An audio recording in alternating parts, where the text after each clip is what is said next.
Esto es Torre Fuerte. Escuchemos el mensaje Caminar sobre el mar de Galilea con el pastor Edgar Cerez, continuando con la serie Las 7 señales. Buenas tardes. Qué gusto saludarle. Gracias a Dios que estamos juntos en este lugar para escuchar la palabra del Señor.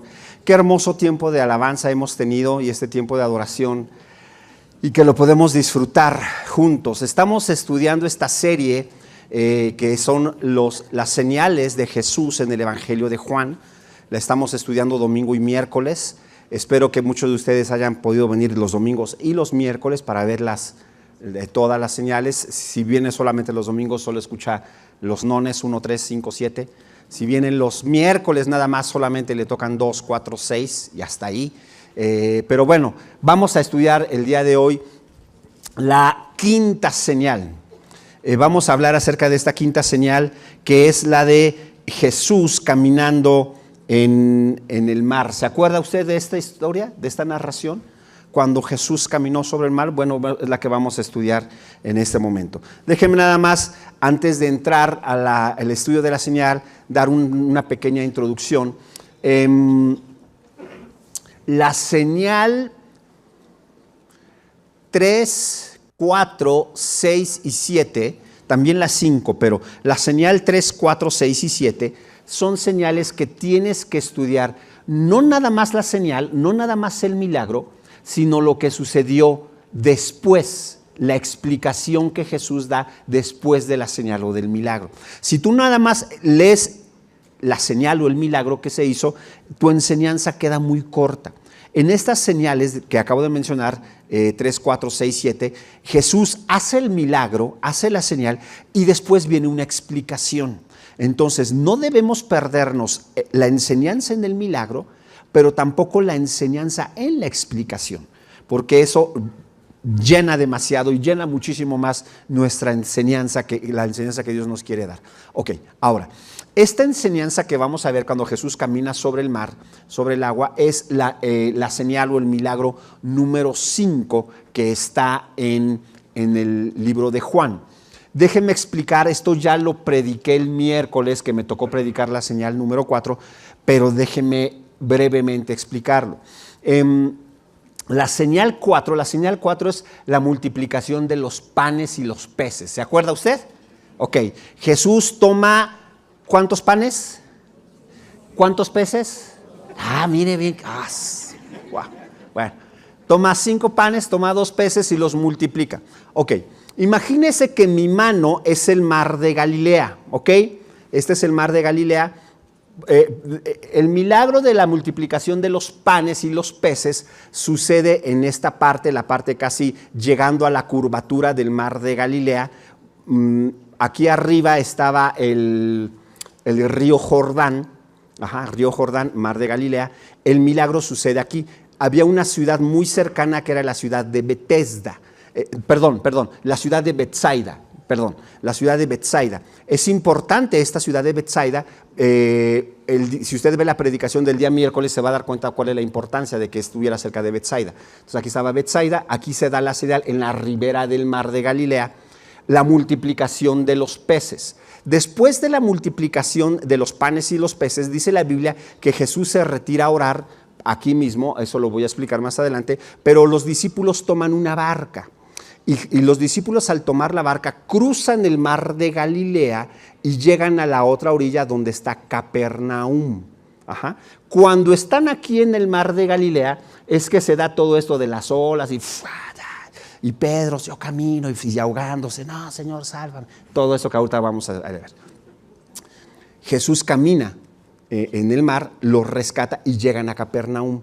La gente se da cuenta y dice, mira, ¿cómo le hizo Jesús? Porque la gente se dio cuenta que ya no había barcas. Entonces dijeron, ¿cómo le hizo Jesús para llegar de aquí a acá? Algo sorprendente sucedió, ¿no?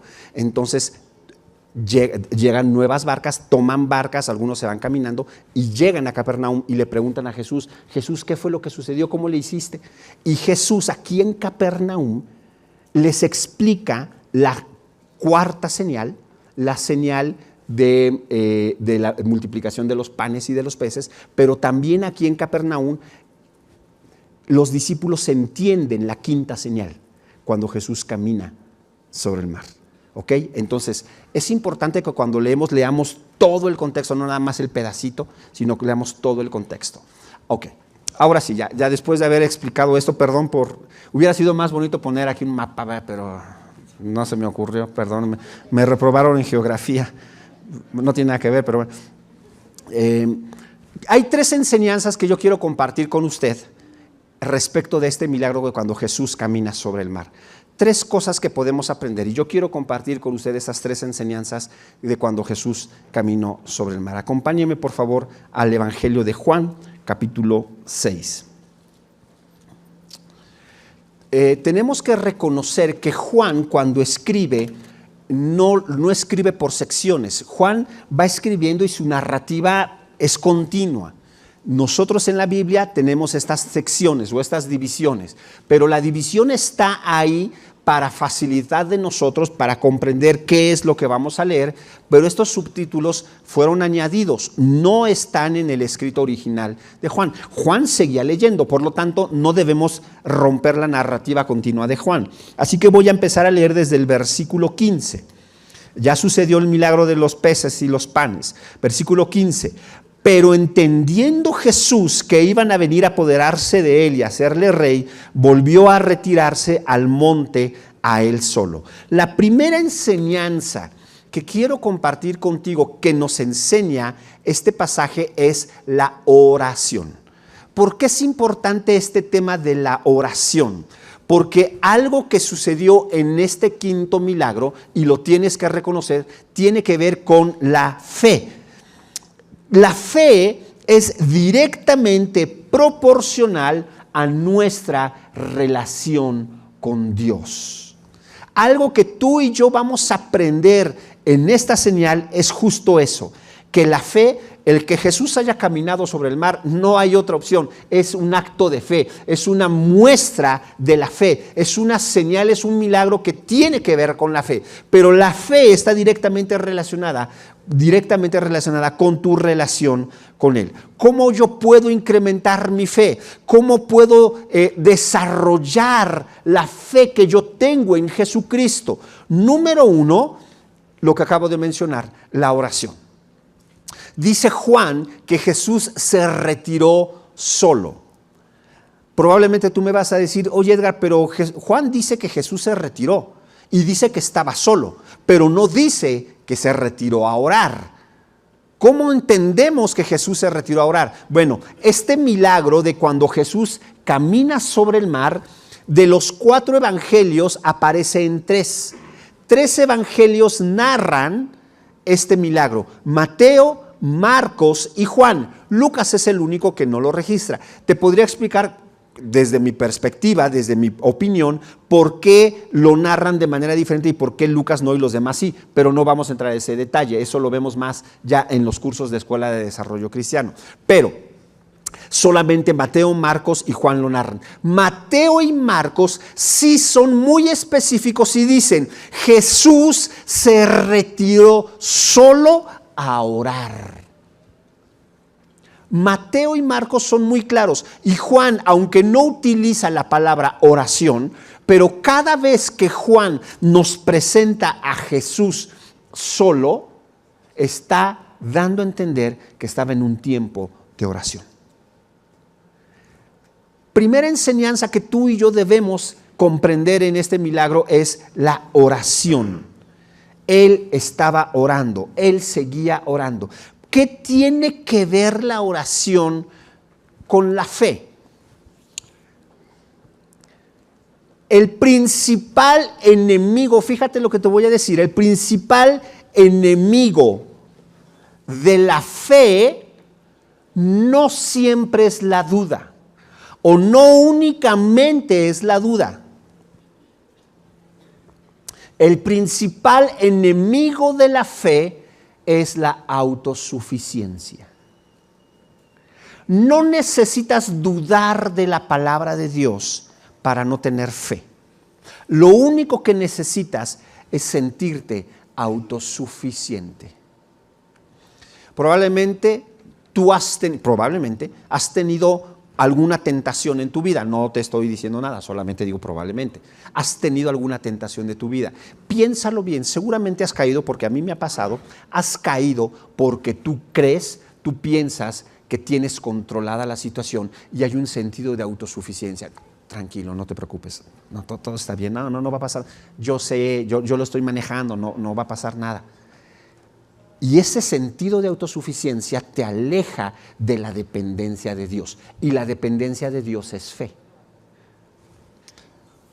Estamos hablando acerca de este tema de la oración. No voy a predicar acerca de la oración porque ya hemos predicado mucho acerca de la oración. Solamente déjame ponerte un ejemplo de cómo la autosuficiencia es un enemigo mortal de la fe. Cuando Dios me dé la oportunidad de estar en su presencia, cuando Dios me dé la oportunidad de estar en el cielo, yo estoy convencido de que voy a buscar al hermano Pedro y le voy a decir: hermano Pedro, híjole, no sabe cómo usted nos bendijo, no sabe cómo su vida nos enseñó, sus aciertos y sus tropiezos. Es más, ponga aquí su autógrafo, acá, aquí. Pedro. Si me le pone Simón, le voy a decir: no, Simón, no, póngale Pedro. Porque usted era Pedro, ¿no? Pedro. Bueno, vamos a hablar de Pedro. Una de las enseñanzas que a mí me impacta en la vida de Pedro es cómo él tenía este sentido de autosuficiencia. En algún momento Jesús le dice a Pedro: Pedro, Satanás acaba de pedir tu vida porque te quiere zarandear como a trigo. ¿Qué sucedería si a usted de repente llega Jesús y le dice: oye, y su nombre, ¿no? Oye, Edgar, Satanás te acaba de pedir para zarandearte como a trigo? A mí sí me daría miedo, la verdad. O sea, ¿para qué decimos que no? Yo sí sería de: ay, mamacita, ay, Jesús. No, Jesús, obvio, le dijiste que no, ¿verdad? Jesús, no te vayas, no me dejes, quédate aquí. ¿Qué fue lo que dijo Pedro? Pedro, Satanás acaba de pedir tu vida para zarandearte como a trigo. Me vas a negar. ¿Y cuál fue la respuesta de Pedro? ¿Cómo crees, Jesús? No, yo no te voy a negar. No. Señor, yo estoy dispuesto a que me arresten. ¿Qué me arresten? Estoy dispuesto a dar mi vida. A mí no me va a pasar. Cualquiera de estos sí te va a negar. Es más, mira, aquí entre nos yo sospecho de Juan. Pero, Señor, cualquiera. Pero yo nunca te voy a negar. Autosuficiencia. ¿No te ha tocado de repente escuchar a una persona de la iglesia, seamos sinceros, que tomó una mala decisión, de esas decisiones que tú dices: ¿qué onda? ¿Qué le pasó al hermano? O sea, ¿qué hubo? ¿Desde la secreta o qué pasó? ¿No? O sea, ¿qué tipo de decisiones? No? Y muchas veces tú piensas y dices: es que eso, yo no haría eso, a mí no me pasaría eso. Autosuficiencia.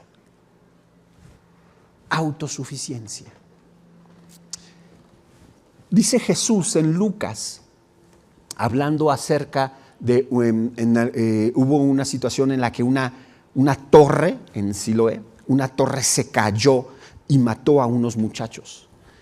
Y Jesús le dice a los que estaban por ahí: ¿escucharon lo que sucedió cuando se cayó esta torre y mató a estos muchachos? ¿Ustedes qué creen? ¿Que sucedió porque ellos eran más pecadores que ustedes? ¿Ustedes creen que ellos murieron porque se lo merecían y porque eran pecadores y ustedes no? Ay, Dios mío, que ya escuché lo que hizo el hermano. No, es que sí se ve que le falta, se ve, luego. A mí no me pasaría. O sea, a él sí, a mí no. Y Jesús dice: a ver, ¿tú crees que esto sucedió porque él sí es pecador y tú no? ¿Tú crees que esto le sucedió a estos muchachos porque ellos se lo merecían y tú no? Y Jesús les dice a los que le están escuchando: no es verdad. ¿Sabes por qué le sucedió a ellos y a ti no? Porque Dios te está dando la oportunidad de arrepentirte. Arrepiéntete, reconoce que tienes un problema de autosuficiencia. Tan es así que cuando Jesús, Bueno, ya puse el ejemplo de qué sucedería si Jesús viene y te dice, Satanás te va a zarandear. Ya vimos la respuesta de Pedro. Horas después, Jesús está orando en el Getsemaní. Está en una oración profunda, clamando al Señor que Dios le levante y le ayude para cumplir la obra por la cual vino. Y dice la palabra que Jesús se pone de pie, se acerca donde están los discípulos y ve a los discípulos, entre ellos a Pedro. ¿Y qué estaba haciendo? Estaba dormido.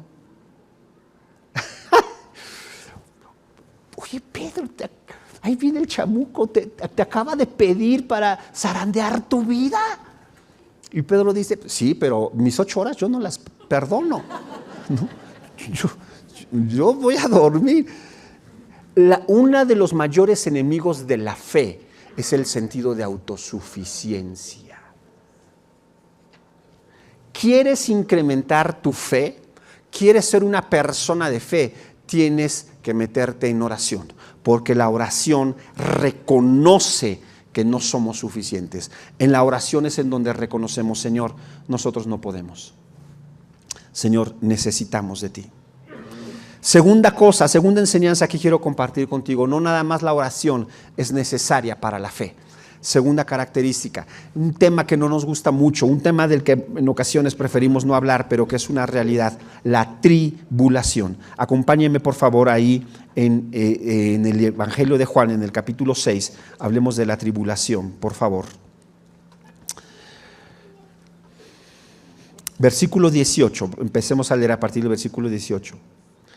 Dice, y se levantaba el mar con un gran viento que soplaba.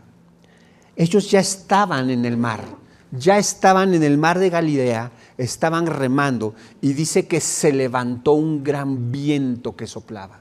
El libro de Mateo y Marcos dice que era un viento que les era contrario a ellos. Hay un tema del que casi no hablamos, pero que tenemos que reconocer: tribulación. No estoy hablando de tentación, no es lo mismo. Muchas ocasiones pensamos que estamos siendo probados o estamos siendo atribulados, cuando en realidad no, es la consecuencia de tu tentación. Caíste en una tentación. Señor, líbrame de esta tribulación que estoy viviendo, mira cómo la gente va en contra de mí. No, la gente no va en contra de mí. Le pediste a Electra 20,000, págaselos.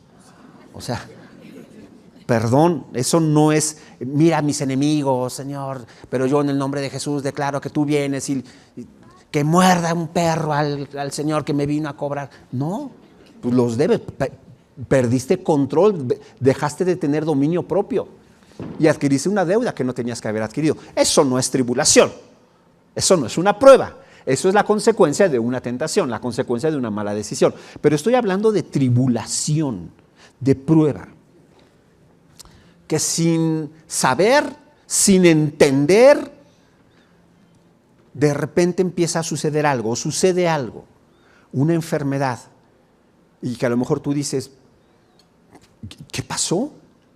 ¿Por qué?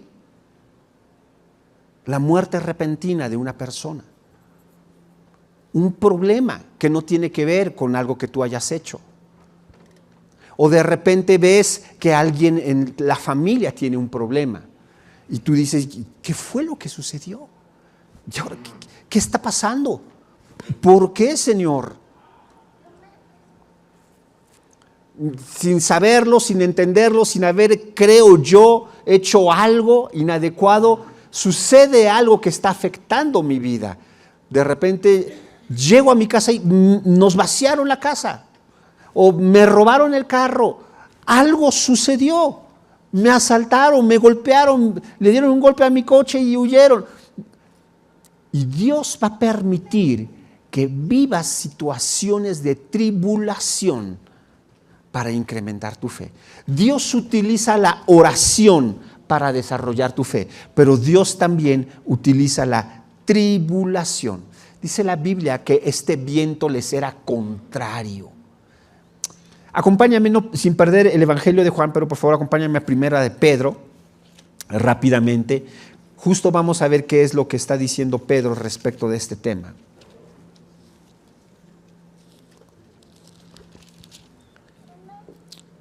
Primera de Pedro, capítulo 1, versículo 5. Déjame, lo voy a ir leyendo y lo voy a ir parafraseando. Primera de Pedro 1, 5 dice, está hablando de la salvación. Y dice, sois guardados por el poder de Dios mediante la fe para alcanzar la salvación que está preparada para ser manifestada en el tiempo postrero. Paráfrasis, lo que Pedro está diciendo es, mira, Dios ha preparado una salvación para nosotros y esta salvación y vida eterna está resguardada para nosotros para ser manifestada en su tiempo. Ahorita no, en su tiempo Dios te dará esta vida eterna, pero en lo que llega esta vida eterna, Dios te está guardando. ¿Cómo me está guardando? Dice Pedro, a través de la fe. La fe es el mecanismo a través del cual Dios me guarda y me protege hasta que llegue el cumplimiento de las promesas que Él me ha dado, de las promesas de vida eterna. Es lo que dice el versículo 5, versículo 6. En lo cual vosotros os alegráis. O sea, ustedes están contentos en la vida eterna que Dios les va a dar. Y está bien. Aunque ahora, por un poco de tiempo, si es necesario, tengáis que ser afligidos en diversas pruebas.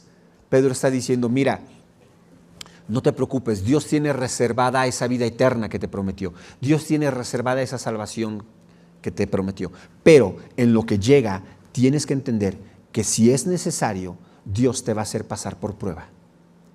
Dios te va a hacer pasar por tribulación. ¿Pero por qué? ¿Qué necesidad? Versículo 7. Para que sometida a prueba vuestra fe, mucho más preciosa que el oro, el cual, aunque perecedero se prueba con fuego, sea hallada en alabanza, gloria y honra cuando sea manifestado Jesucristo. ¿Por qué Dios tiene que pasarme por prueba? Para poner a prueba tu fe. Una fe no es fe hasta que es puesta a prueba. Si tu fe no es puesta a prueba, entonces no es una fe, es un ideal. Todos somos honrados hasta que te encuentras el celular que siempre has anhelado y que siempre has querido. Dices, ay, Padre, gracias, Señor. No. O sea, tienes forma de regresarlo. Tienes forma de saber de quién es. Tú puedes decir que eres honrado, pero el decir que eres honrado no te hace honrado.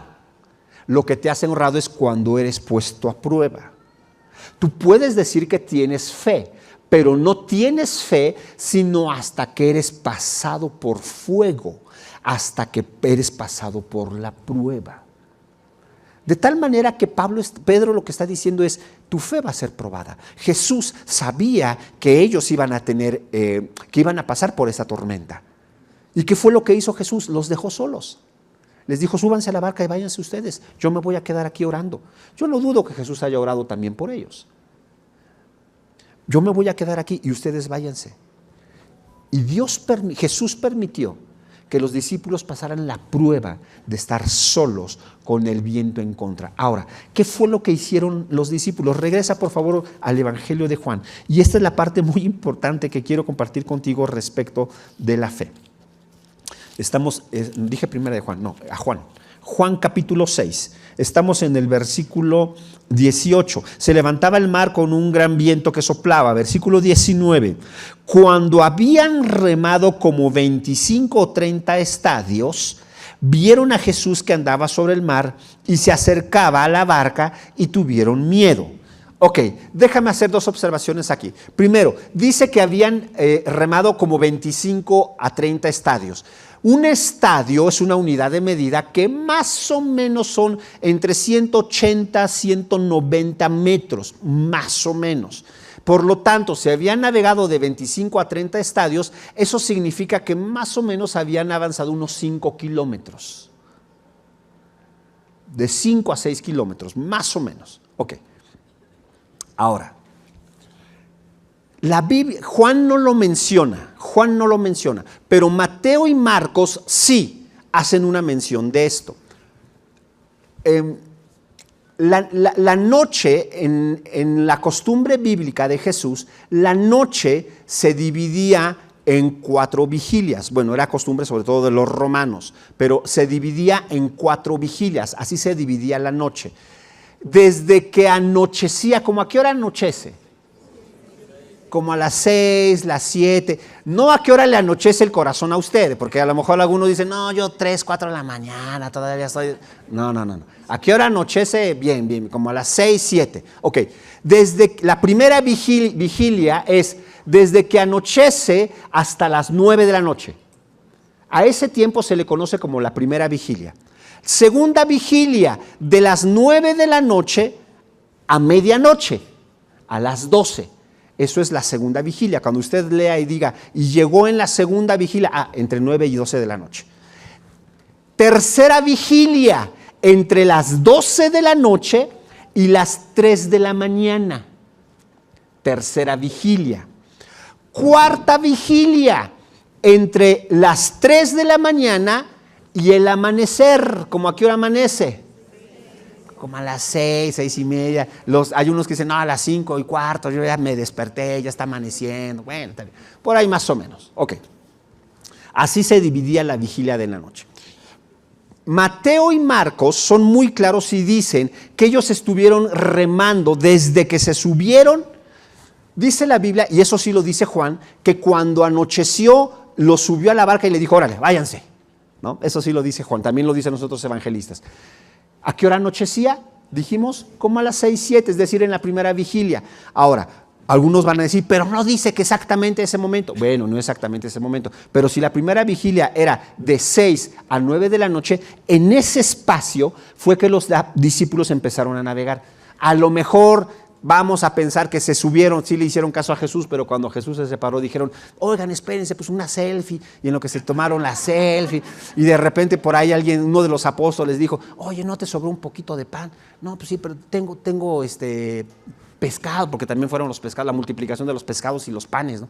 Fueron pescados, sí, pero ponle bolillo, mi hermano, no sé qué.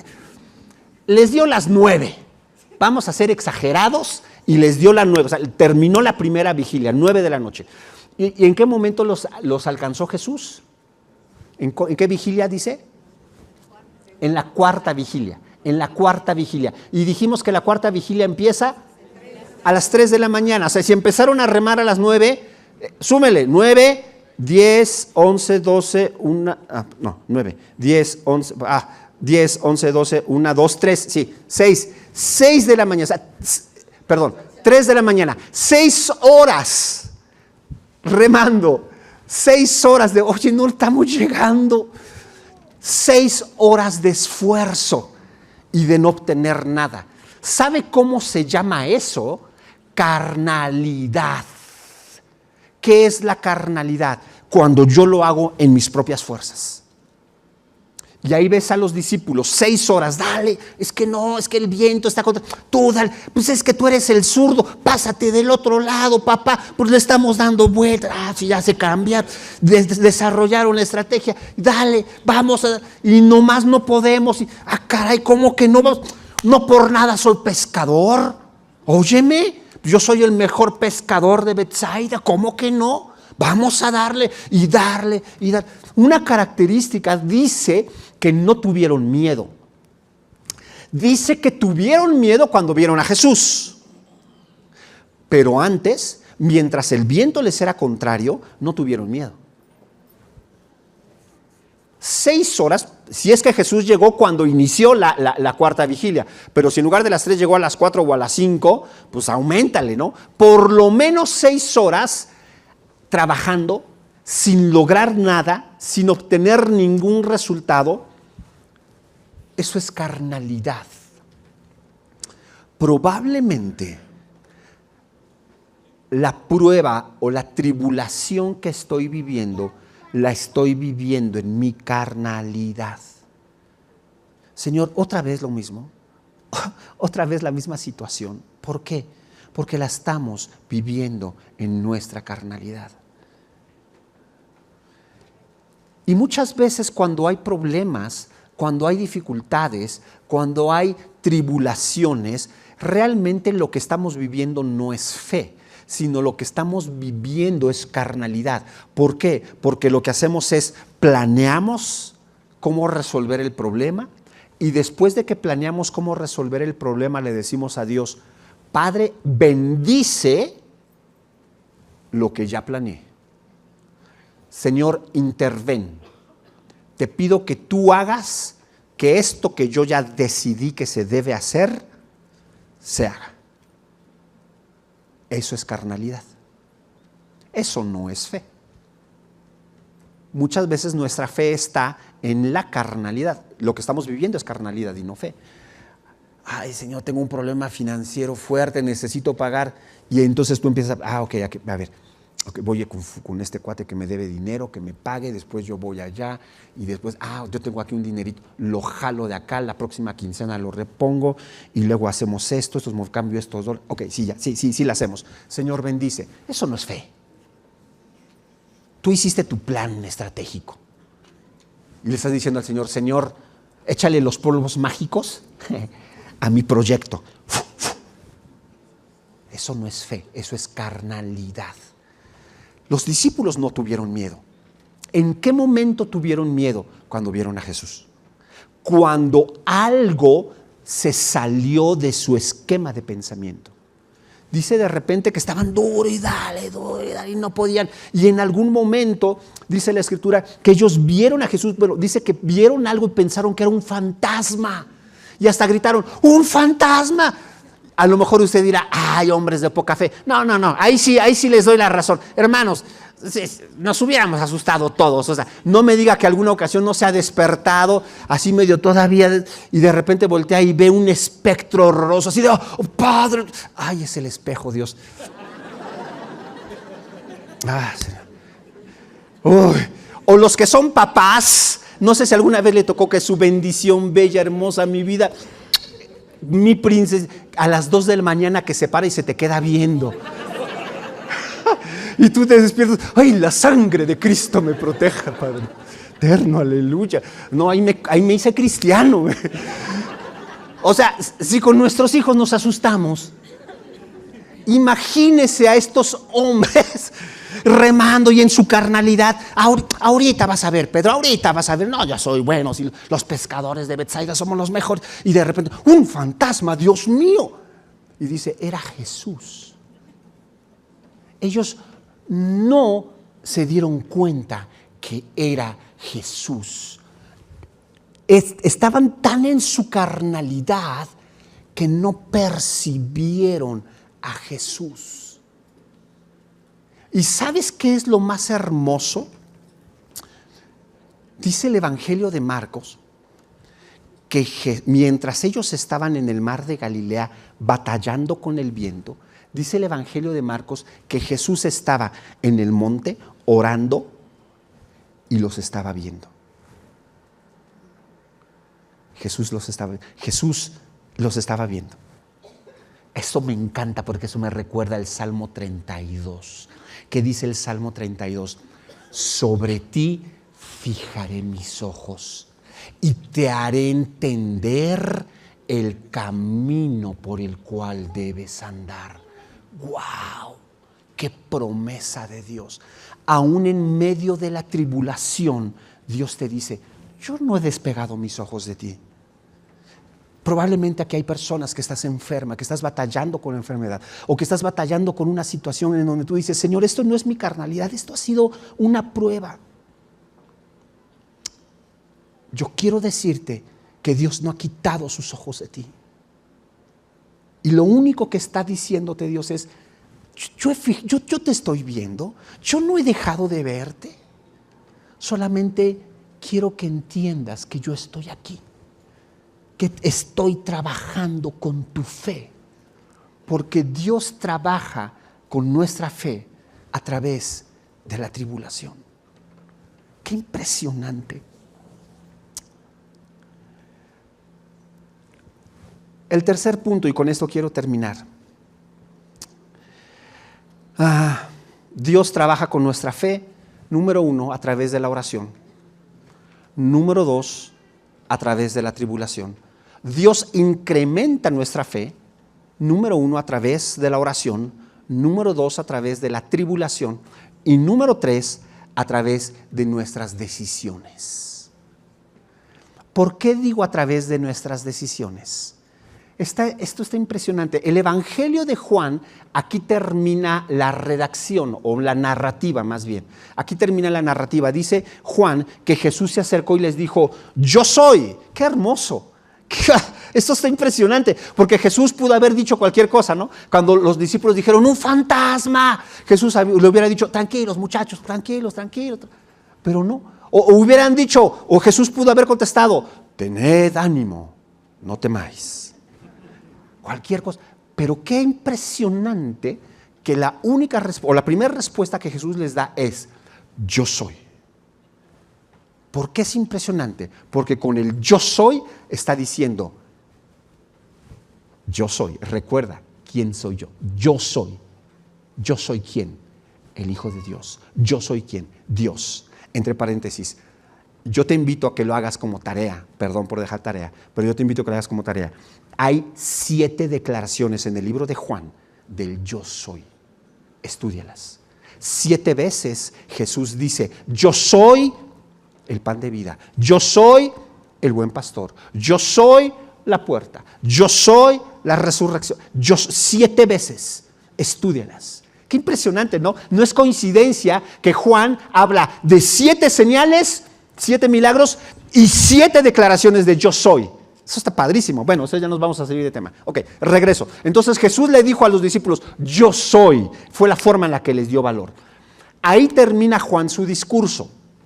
Juan nada más dice que se acercó Jesús a la barca y se subió con ellos y llegaron a la otra orilla. Marcos dice que Jesús llegó a la barca, se calmó la tempestad y que todos le adoraron. Dijeron, wow, Señor, gracias. Y ya. Pero Mateo da una información que no dan los demás evangelistas. ¿Cuál es la información que da Mateo? Cuando Jesús le dice a los discípulos, yo soy, no temáis. Dice Mateo que Pedro,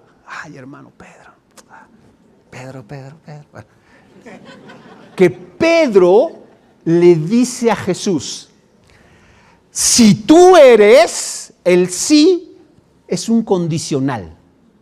¿Está de acuerdo? Si en verdad eres tú, haz que yo vaya hacia ti. Cuando esté en el cielo sí le voy a decir al hermano Pedro, oye hermano Pedro, ¿qué necesidad? O sea, para empezar yo ni a la barca me hubiera subido porque me da miedo el mar, ¿no? Pero bueno, ya estás en la barca con todo, que se quiere voltear y todo, y todavía caminar sobre el mar. O sea, ¿qué necesidad? ¿Qué necesidad? Pedro avanzó. Fíjate bien, Jesús no se lo pidió. Jesús no le dijo, Pedro, ven. No, Pedro le dijo, si eres tú, haz que yo vaya. Y entonces Jesús le dice, ok, ven. Pedro avanzó a un diferente nivel de fe. Tercer elemento, la decisión. Lo he dicho en varias ocasiones, y perdón que lo vuelva a decir, pero la fe se manifiesta en la obediencia. Tú no puedes tener fe si no hay obediencia.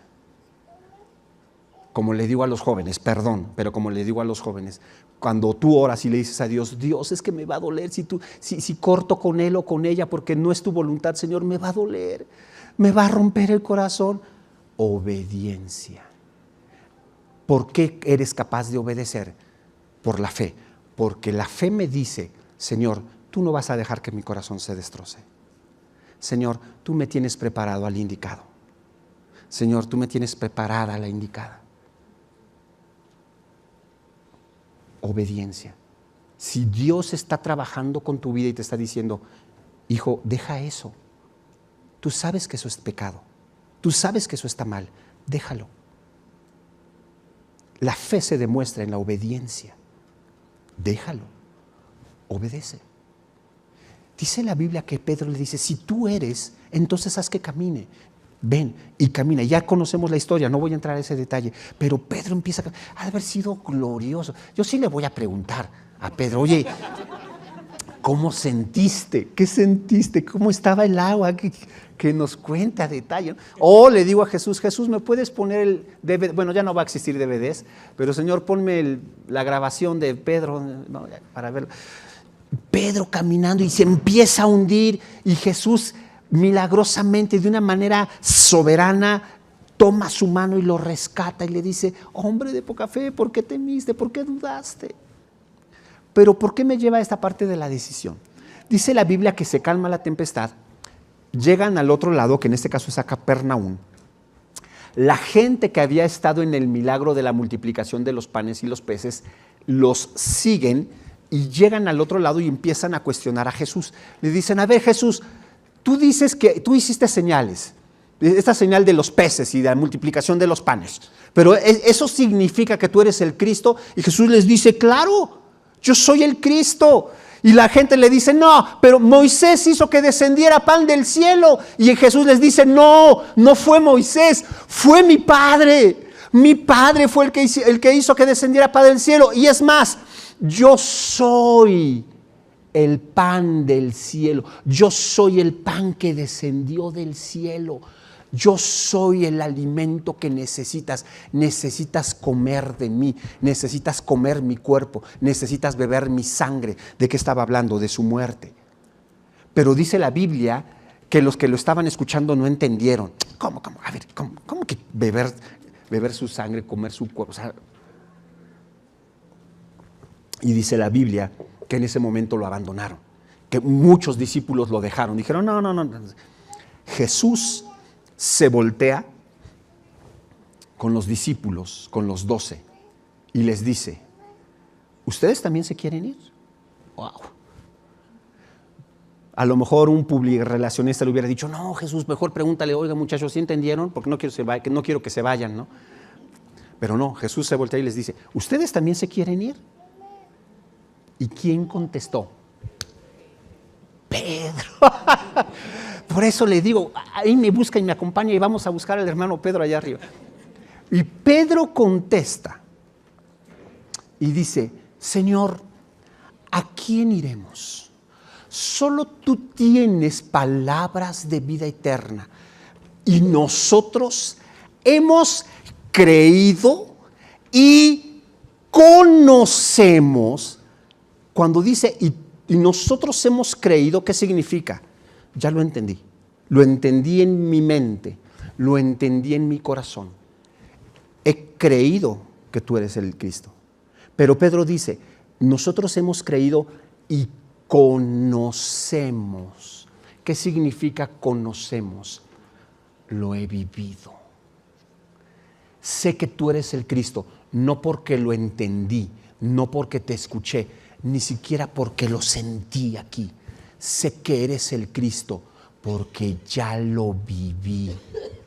Yo sí lo viví y sé que tú eres el Cristo, el Hijo del Dios viviente. ¡Qué impresionante! Y la vida de Pedro creció. A mí me impresiona cómo cuando Pedro y Juan en el libro de Hechos subieron al templo y se encuentran a un cojo, Pedro no le dijo, no tengo oro, no tengo plata, pero lo que aprendí te doy. No le dijo lo que aprendí te doy. No le dijo lo que me enseñaron te doy. Le dijo lo que tengo. Pedro entendió. Ese Cristo, el Hijo del Dios viviente, está aquí. Eso es fe. Este milagro nos enseña, número 1, ¿quieres que Dios trabaje? Bueno, no es que quieras, Dios va a trabajar en tu fe. Dios va a trabajar en tu fe porque te ama y Dios quiere desarrollar tu fe. Y Dios va a trabajar en tu fe, número 1, con la oración. Métete en tiempos de oración. Si de repente un día, una noche te despiertas, ¿te ha pasado así en aquellas situaciones en las que vas manejando y dices, ay, como que siento que la llanta se va a reventar? La llanta del carro, ¿no? Como que siento que la llanta, como que la siento rara, como que se siente, y ¡tras! ¿Te ha pasado? Ok, Dios hace lo mismo contigo a nivel espiritual. De repente un día te vas a parar, de repente un día vas a sentir, ay, no sé por qué, como que estoy pensando mucho en mi hijo, como que tengo preocupación por él, como que algo va a suceder. Ponte a orar. Número 1, tiempos de oración. Número 2, tribulación. Dios nos hará pasar por tribulación. Y repito lo que dije hace un momento, si tú en este momento estás viviendo tribulación, ten la certeza que la mirada de Dios está puesta en ti. Y número 3, a través de tus decisiones. Y entonces tu nivel de fe crecerá. Espíritu Santo, gracias te damos por tu enseñanza. Jesús, gracias te damos porque a través de este milagro nosotros podemos aprender lo que es depender de ti, Señor. Ayúdanos a vivir en ti. Ayúdanos a depender de ti, Señor. Que seamos personas que buscamos intencionalmente tiempos de oración. Que seamos personas que entendemos que si en algún momento tú decides pasarnos por tribulación, no nos vas a soltar, Señor. Así como rescataste a Pedro, Señor, tú nos tienes tomados de la mano y no permitirás que nos hundamos más allá de lo que podemos, Señor. Y Señor, ayúdame a crecer en fe en mis decisiones, que mis decisiones manifiesten que creo en ti, que yo creo en ti, Señor, no solo porque lo sé, no solo porque lo siento, sino porque lo he vivido. Aumenta nuestra fe, Jesús, en Cristo Jesús. Amén. Gracias por escuchar este mensaje de la Palabra de Dios. Para más información acerca de Torre, llámanos al 2222-253046 o escríbenos al correo info@torrefuerteib.org. Visita nuestra página web www.torrefuerteib.org. Te invitamos a seguirnos en nuestras redes: Facebook, IB Torrefuerte, Instagram, Twitter y Telegram, Torrefuerte IB. Dios te bendiga.